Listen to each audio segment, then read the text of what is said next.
After a Week 10 loss at home against the Bay Area Panthers, the Arizona Rattlers fell to 500 once more in the season, 4-4, and then were set to host the winless Duke City Gladiators for a Week 11 matchup at home, and sure was a game.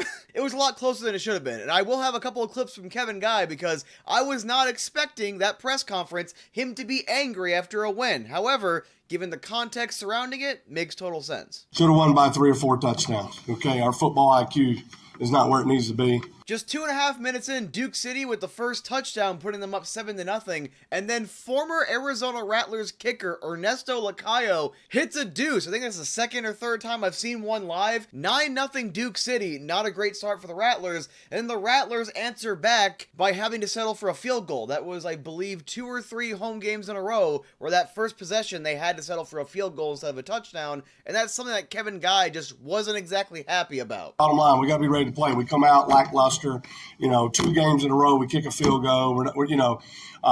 You would think you come out, you're ready to play the game. I mean, we just took forever to get down there, ran a lot of clock, wound up kicking, field goal last week, field goal this week. Tomorrow morning, when these guys come in, we're gonna see who's gonna be ready to play next week. At the end of the first quarter, it was 9-3 Duke City. About a minute and a half into the second quarter, Joseph Mancuso, a 7-yard rushing touchdown, 16-3 Duke City. And I'm not going to lie, I wasn't sure the Rattlers were going to come back in this one because Duke City was winless at the time, and these winless teams have been playing really hard against the Rattlers because obviously they're professional teams. They want to get that first win, and the Rattlers coming out, it's a possession-based game. Dalton Sneed has said that multiple times, and when you have to settle for 3 points in the opening possession, and within the first 2 possessions you've given up 16 points, Arizona had quite the mountain to climb, and the fact that they managed to do it was mildly impressive, but was go ahead and continue. So, 8 plays and 6 minutes later, Nair Jackson, a 4-yard touchdown,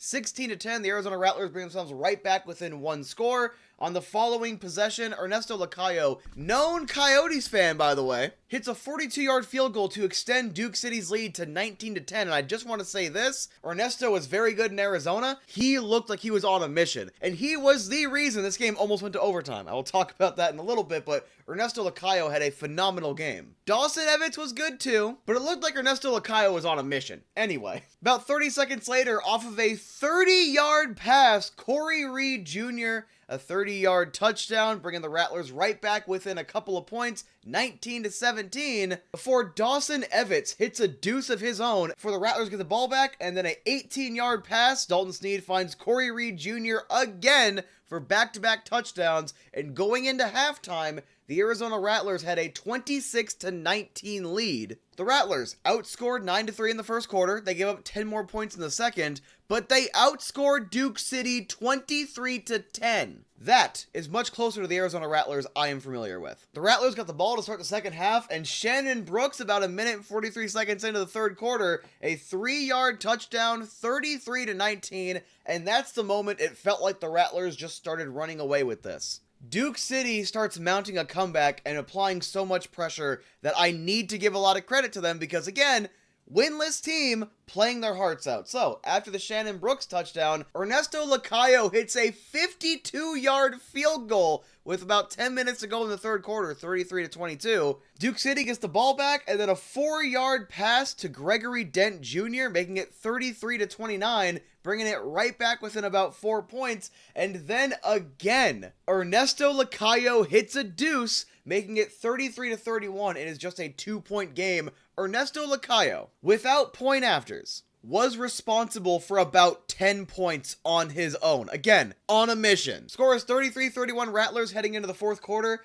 Dalton Sneed finds Corey Reed Jr. again, 3-yard passing touchdown, extending that lead to 41-31. But it never really felt like the Rattlers were going to completely run away with it at that point. They had their moment at the start of the second half, but at that point it was very much back and forth. And while the Rattlers would extend it one more time, Nair Jackson, a 45-yard touchdown, one play, 20 seconds. Dalton Sneed was 100% correct when he said Nair Jackson, like he's always open down there. And after just a couple of bad plays in his initial Rattlers tenure, he has looked phenomenal. He has been great. That extends the Rattlers lead to 48-31. But after that point, it was very much like back to back, and it was a very close game. So Again, the Rattlers, like, they get enough points to win this game, and they should have won it comfortably. However, they kept allowing points. So Jeff Carr, a 2-yard rushing touchdown with 6 minutes to go, making it 48-37. Jamal Miles, a 4-yard pass from Dalton Sneed, making it 55-37. Then you have a 25-yard pass to Concliffe, making it 55-45. Duke City gets the ball back. I want to say that was on an onside kick. And Gregory Dent, with 17 seconds to go, 55-53. And like I mentioned earlier, it was a deuce away from going to overtime. Ernesto Lacayo went for it. Ernesto Lacayo was trying to hit that deuce, and it just missed. 10 points on his part alone. If Ernesto Lacayo was taken out of the game and it was any other kicker, it's 55-43. Those 10 points wouldn't have been recorded. Ernesto Lacayo had a phenomenal game, and yes, I'm spending a lot more time than usual praising an opposing player, but I have an immense level of respect for Ernesto Lacayo because he's a Coyotes fan. Anyway, Ernesto Lacayo's fan? Let's go ahead and talk about some individual numbers. So Dalton Sneed, 18 for 30, 191 yards, 6 touchdowns. He was only sacked once. That offensive line is starting to play a little better, or giving him more time.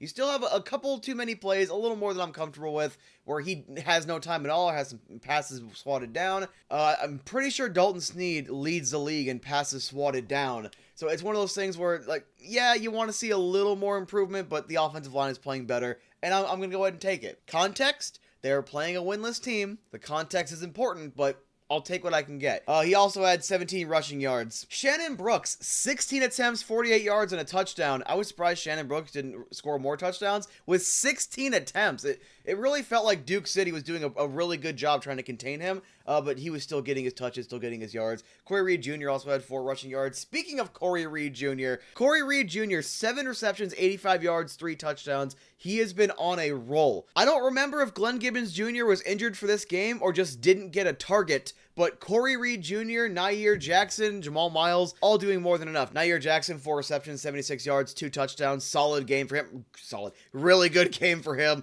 Jamal Miles, 2 receptions, 15 yards, and a touchdown, doing exactly what Jamal Miles needs to do. Then on the defensive end of the ball, Javarius Farrell is a name you're going to want to remember. He did play, I think, the week before. We got to talk to him after the game. I will throw a clip in here. The mindset is the motto. The motto around the organization is a downhill, fast-paced team. We're not waiting. We're bringing impact. So it's modeled to my game. They want me to run downhill, so it just feels naturally to me.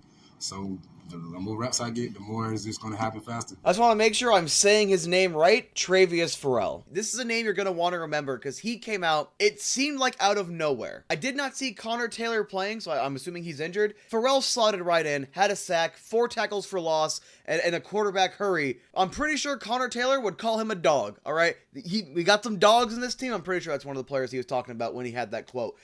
Just phenomenal game. He had a couple other good plays. Amari Alexander had another interception, a pass breakup, a couple of pass breakups for Devontae Merriweather. I'm going to play a little spoiler for you. The Arizona Rattlers right now are on a 4-game winning streak, and the last 3 games I did not get to watch or cover. The last couple of road games I was working during, and then the last game the other night at home, I was at a concert. So those are going to be videos I'm going to need to watch back the footage. I'm going to need to at least watch the condensed games, and I'm going to disclose it, obviously, when I make those videos, but this is the last one that I was actually there for and watching. Kevin Guy was angry. I'm pretty sure I already played a clip earlier, but just in case I forgot to, here's a clip of him being angry. Down the stretch here. And tomorrow morning, I promise you, there's going to be some things that get fixed. I'm going to run some people out of here. I'm just tired of dealing with the same stuff every week. And he made it very clear changes were going to come. They're in the middle of a 4-game winning streak, so whatever changes happened, they happened. And when we get to that video, there's a video from inside the locker room that I never thought I would see, so I'm going to share it with you when we get to that point. But that is when we get to that point. As for the Week 11 matchup, the Arizona Rattlers do walk away with a 2-point victory over the Duke City Gladiators, 55-53. They improved to 5-4 at the time and started that quest to get right back into the playoffs. And right now, as of recording, they are 3rd in their conference. They're only 1 loss behind Vegas. So this team is starting to turn it around. We saw it last year. Hopefully it stays pat this year. You'd like for it to not rely on big second halves, but you know what? I'm not going to complain about that. The Arizona Rattlers are right back where they need to be, and I will see you, hopefully, throughout this week covering the other 3 games.